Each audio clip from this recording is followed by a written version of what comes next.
The Netherlands is one of the smallest countries in Europe, yet it once ruled the world's oceans. How did a land below sea level become one of history's greatest trading empires? In the next 10 minutes, you'll discover the fascinating history of the Netherlands from ancient swamps to a global power that shaped the modern world. Thousands of years ago, the land we now call the Netherlands was a wet, dangerous place. Germanic tribes, like the Batavians, lived among a sprawling landscape of rivers, marshes, and constant floods. This wasn't exactly prime real estate. The Roman Empire eventually reached this region around the 1st century AD, using the mighty Rhine River as a natural border for their vast territory. But they didn't venture much further north into the swamps. After the fall of Rome, this low-lying land was left to its people-land.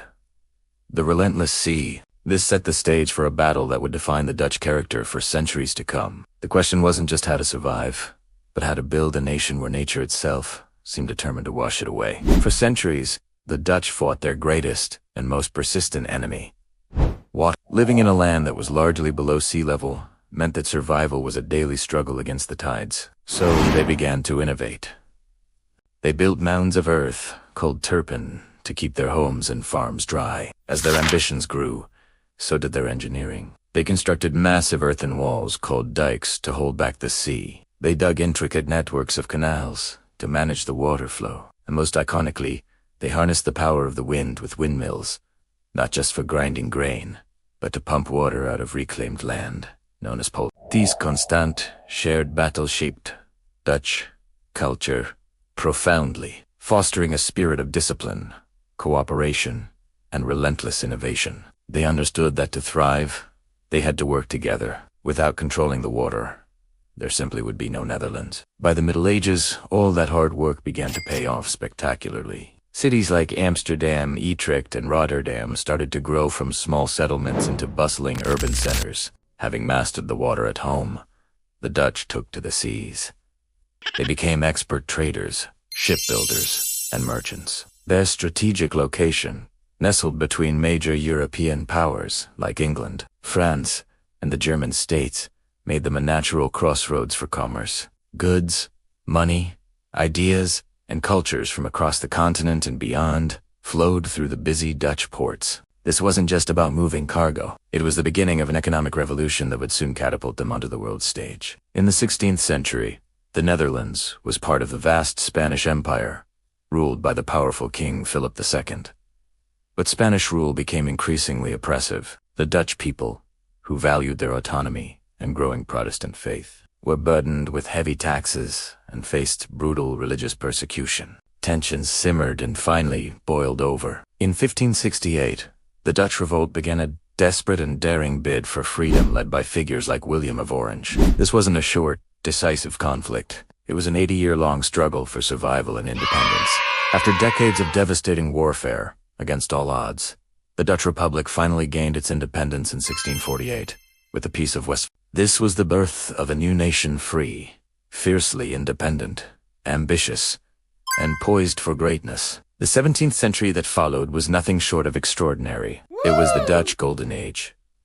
In a stunning historical turn, the newly independent, small republic became a global superpower. Dutch ships, owned by powerful trading companies, like the Dutch East India Company, or VOC, dominated trade routes across Asia, Africa, and the Americas. They established colonies and trading posts from Indonesia to Brazil. Amsterdam became the undisputed financial capital of the world, home to the first modern stock exchange. This immense wealth fueled a cultural explosion. Art flourished, with masters like Rembrandt, Vermeer, and Frans Hals creating works that changed painting forever.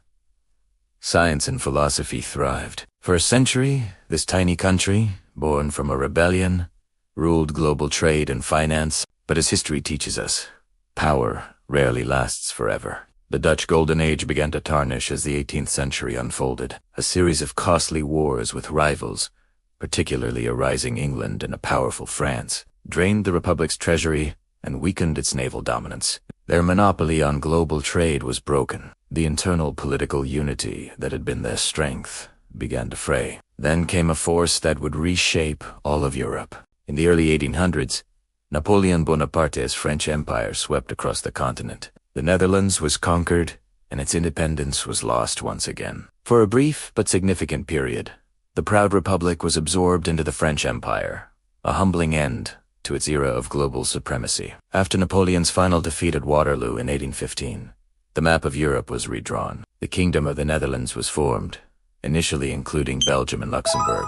The Dutch had their nation back, but the world had changed. The Industrial Revolution was in full swing, and the Netherlands had to adapt once more. They embraced modernization, building railways to connect their cities and investing in new industries. Education was expanded, and the country slowly transitioned into a modern, constitutional monarchy. The spirit of innovation that once helped them conquer the sea was now channeled into building a stable, prosperous nation in the heart of modern Europe. The 20th century brought new and terrible challenges. Despite declaring neutrality, the Netherlands could not escape the devastation of the World Wars.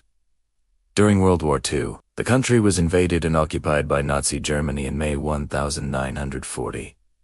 The 5 years of occupation were a dark and tragic period. The Dutch people suffered greatly under Nazi rule, enduring hardship, resistance, and terrible loss. This era is perhaps most poignantly remembered through the diary of a young Jewish girl, Anne Frank, whose story became a global symbol of the human tragedy of the Holocaust. Finally, in 1945, the Netherlands was liberated by Allied forces, and the long, difficult process of rebuilding began. Today, the Netherlands stands as a testament to innovation, freedom, and resilience. From a swampy marshland, it grew into a global superpower. From fighting the sea to building a modern, tolerant society, the Dutch have constantly reinvented themselves. The history of the Netherlands proves one powerful thing. Even the smallest of countries can leave a massive and lasting impact on the story of human history. Thank you for watching. If you enjoyed this journey through Dutch history,